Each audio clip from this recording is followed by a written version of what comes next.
Fortunately or unfortunately, Osei Kyei-Mensah-Bonsu, well known as a majority leader ever since, from minority leader to majority leader, the work he's carried out in Parliament, his wealth of knowledge within Parliament, you realize that he decided to step down, so we move on as a party. Because I think after the Thursday meeting, there was some few meetings that went on within the party hierarchy, within himself and I think the presidency. They had to sit down to look at the way forward of the party, because once there are changes, once there were some reshuffle, to say it, or some changes within government, they needed to also start putting things in place.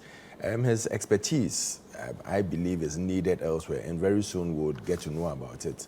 But I believe that his expertise is needed elsewhere, and they needed him to also guide the new people into the seat. Because we shouldn't forget that in the 9th Parliament, he wouldn't be part of Parliament.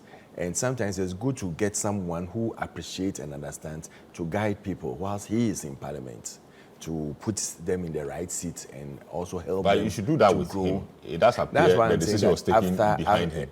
You see, sometimes it's hindsight.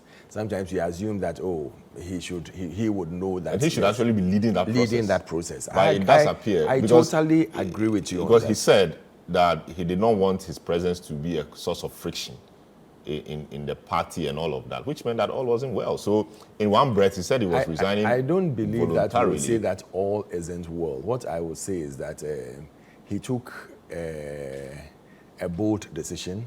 He took a matured decision. To resign. He took a decision that would benefit the party. He looked at the party first. A decision to resign. Oh, yes. But did he have a choice? Because if he's been told to resign. He has a choice. And was it even a resignation? If he was told to resign, you have no choice. You have a choice. The people who put you there say you resign. have a choice that you wouldn't resign. Sack me.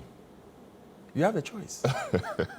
And he has decided that I'm resigning for the interest of the party, for the, because the elections we are going into, we need that unity. And that unity alone is what can win us these elections. And he's ready to put everything aside and make sure that that unity is really fostered very well for the interest of Dr. Alhaji Mahmoud Bawumia, who he believes should be leading the next course of action in the country. So, I mean, everything that he's doing, he looks at the bigger picture.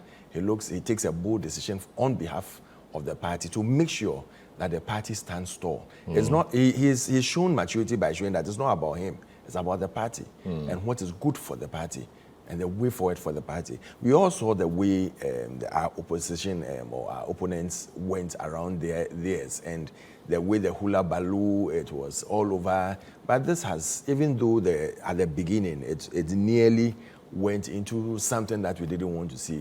I mean, it's transitioned very well. And but early days yet, I mean, we've just seen one day. In fact, we've not even done one day yet. I mean, there's only one person that has been changed. In fact, two actually, because one is going into the executive. Yeah, one is going into the executive, and the other, and we have Patricia Page coming on board. But the rest, I think, are those who are already there. The minority whips and everything, they are already in the system. So it's not as if we are taking the whole leadership out. It's just maybe moving him to, because earlier on, but this even makes it more serious, because it appeared this was particularly targeted at one person.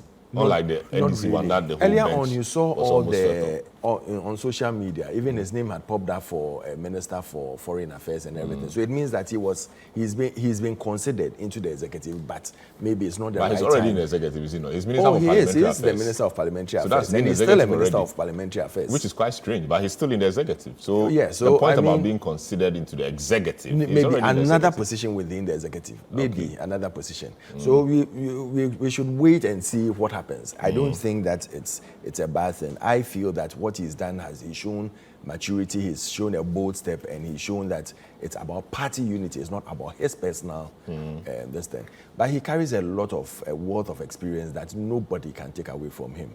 I mean, he's led this the parliament since I think the 2009 or so, and up to now he's been the minority leader, majority leader. He's also carried other positions within parliament, and he's shown some level of understanding and appreciation of parliamentary duties. which cannot be taken away from him, and he needs to also help others. So I think, if you ask me, if I want to believe this, I would say that it's a step in the right direction.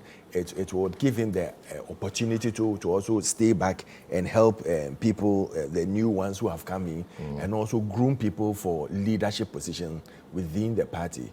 I think it's a step in the right direction, and I do from my heart for him. I give him kudos for this. I see.